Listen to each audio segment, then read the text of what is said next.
CM DK Shivakumar ಅವರ ನಿವಾಸಕ್ಕೆ ಲಿಂಗಾಯತ ಶ್ರೀಗಳು ಆಗಮಿಸಿದ್ದಾರೆ. ಧಾರವಾಡ ಸಿದ್ದೇಶ್ವರ ಶಿವಾಚಾರ್ಯ ಸ್ವಾಮೀಜಿಯವರು ನೂತನ ಸಿಎಂ ಡಿಕೆ ಶಿವಕುಮಾರ್ ಅವರ ಮನೆಗೆ ಆಗಮಿಸಿದ್ದಾರೆ. ಲಿಂಗಾಯತ ಶ್ರೀಗಳ ಆಗಮನ ಆಗಿದೆ. ಧಾರವಾಡದ ಸಿದ್ದೇಶ್ವರ ಶಿವಾಚಾರ್ಯ ಸ್ವಾಮೀಜಿಯವರ ನೇತೃತ್ವದಲ್ಲಿ ಶ್ರೀಗಳು ಭೇಟಿಯನ್ನು ಕೊಟ್ಟಿರುವುದು ಗಮನಿಸ್ತಾ ಇದ್ದೀರಿ.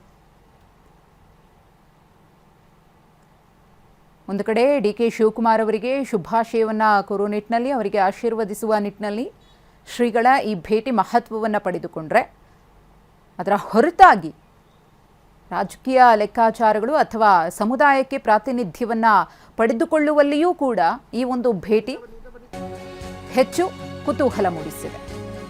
ಮುಖ್ಯಮಂತ್ರಿ ಡಿಕೆ ಶಿವಕುಮಾರ್ ಅವರ ನಿವಾಸಕ್ಕೆ ನಾಯಕರ ದಂಡು. ಸಚಿವ ಈಶ್ವರ್ ಖಂಡ್ರೆ, ಶಾಸಕ ವಿಜಯಾನಂದ ಭೇಟಿ. ಸಿಎಂ ನಿವಾಸಕ್ಕೆ ಆಗಮಿಸಿದ ಬಿಜೆಪಿ ಎಂಎಲ್ಸಿ ಎಚ್ ವಿಶ್ವನಾಥ್. ಮುಖ್ಯಮಂತ್ರಿಗಳ ನಿವಾಸಕ್ಕೆ ಸಾಕಷ್ಟು ನಾಯಕರು ಕೂಡ ಆಗಮಿಸ್ತಾ ಇದ್ದಾರೆ. ಈಶ್ವರ್ ಖಂಡ್ರೆ ಅವರು ಕೂಡ ಬಂದಿದ್ದಾರೆ ಅನ್ನೋದು ಗೊತ್ತಾಗ್ತಾ ಇದೆ. ವಿಜಯಾನಂದ್ ಅವರು ಕೂಡ ಆಗಮಿಸಿದ್ದಾರೆ. ಎಂಎಲ್ಸಿ ಎಚ್ ವಿಶ್ವನಾಥ್ ಅವರ ಆಗಮನ ಕೂಡ ಆಗಿದೆ. ಗಮನಿಸ್ತಾ ಇದ್ದೀರಿ ಈಶ್ವರ್ ಖಂಡ್ರೆ ಅವರು ಬಂದಂತಹ ದೃಶ್ಯ ಇದು.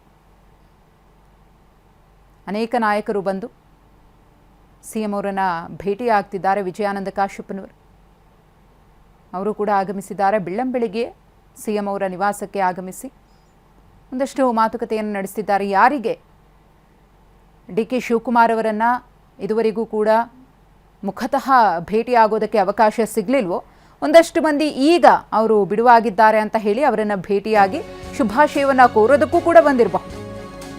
ಎಐಸಿಸಿ ಅಧ್ಯಕ್ಷ ಮಲ್ಲಿಕಾರ್ಜುನ ಖರ್ಗೆ ಅವರನ್ನ ಭೇಟಿಯಾದ ಡಿಸಿಎಂ ಡಾಕ್ಟರ್ ಜಿ ಪರಮೇಶ್ವರ್.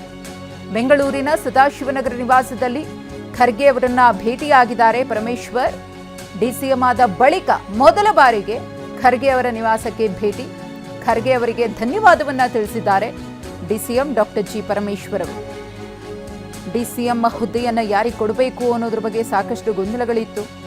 ಅದರ ಸೃಷ್ಟಿಯ ಬಗ್ಗೆಯೂ ಕೂಡ 4 ಮಂದಿ ಡಿಸಿಎಂ ಮಾಡಬೇಕಾ ಅಥವಾ ಡಿಸಿಎಂ ಸ್ಥಾನನೇ ಬೇಡವಾ, ಈ ರೀತಿಯ ಒಂದಷ್ಟು ಚರ್ಚೆಗಳು ಬೆಳವಣಿಗೆಗಳಾಗ್ತಾ ಇದ್ದಂತಹ ಸಂದರ್ಭದಲ್ಲಿ ಹೈಕಮಾಂಡ್ ಡಾಕ್ಟರ್ ಜಿ ಪರಮೇಶ್ವರ್ ಅವರ ಹೆಸರನ್ನ ಪರಿಗಣಿಸಿ ಅವರಿಗೆ ಡಿಸಿಎಂ ಸ್ಥಾನವನ್ನ ಕೊಟ್ಟಿದೆ. ಜೊತೆಗೆ ಮಾಜಿ ಸಿಎಂ ಸಿದ್ದರಾಮಯ್ಯನವರು ಕೂಡ ಪರಮೇಶ್ವರ್ ಅವರ ಹೆಸರನ್ನೇ ಹೈಕಮಾಂಡ್ಗೆ ಶಿಫಾರಸು ಮಾಡಿದರು. ಡಿಸಿಎಂ ಸ್ಥಾನವನ್ನ ಕೊಡಲಾಗಿದೆ. ಸಚಿವ ಸ್ಥಾನ, ಖಾತೆ ಹಂಚಿಕೆ ಆಗಿದೆ. ಇದೆಲ್ಲದಕ್ಕೆ ಸಂಬಂಧಪಟ್ಟಂತೆ ಒಟ್ಟಾರೆ ಎಐಸಿಸಿ ಅಧ್ಯಕ್ಷ ಮಲ್ಲಿಕಾರ್ಜುನ ಖರ್ಗೆ ಅವರನ್ನ ಭೇಟಿಯಾಗಿ ಮತ್ತೊಮ್ಮೆ ರಾಜ್ಯದ ಜನತೆಯನ್ನ ಅವರ ಸೇವೆಯನ್ನ ಮಾಡೋದಕ್ಕೆ ಅವಕಾಶವನ್ನ ಮಾಡಿಕೊಟ್ಟಿದ್ದಕ್ಕೆ ಧನ್ಯವಾದವನ್ನ ಸಲ್ಲಿಸುವುದಕ್ಕೆ ಖರ್ಗೆ ಅವರನ್ನ ಭೇಟಿಯಾಗಿದ್ದಾರೆ ಅನ್ನೋದು ಗೊತ್ತಾಗ್ತಾ ಇದೆ.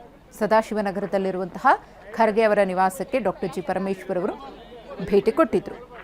ಒಂದಷ್ಟು ಹೊತ್ತು ಉಭಯ ನಾಯಕರು ಕುಶಲೋಪರಿ ವಿಚಾರಿಸಿ ಮಾತನಾಡಿದ್ದಾರೆ. ಮುಂದಿನ ಆಡಳಿತದ ಬಗ್ಗೆಯೂ ಕೂಡ ಚರ್ಚೆಯಾಗಿದೆ.